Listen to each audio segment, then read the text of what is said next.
Hey guys, this is Northville Tech. In this video, we're going to learn how to get your tax documents from SoFi. If you don't have a SoFi account, we will put the link on the description below for you to sign up, and get $25 when you sign up for SoFi, and add at least $10 to your account within 5 days. However, if you already have an account, just open the website, then click Login.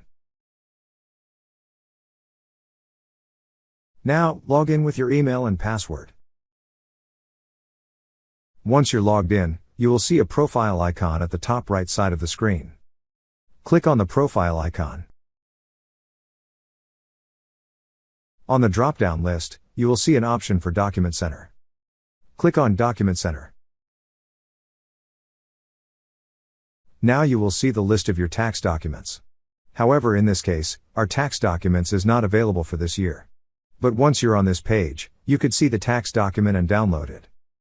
That's how you get your tax documents from SoFi.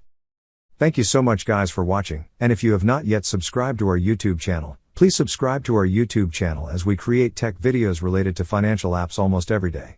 Also check out our website northvilletech.com for great tech articles, and our recommended resources in the description below for various sign-up bonuses.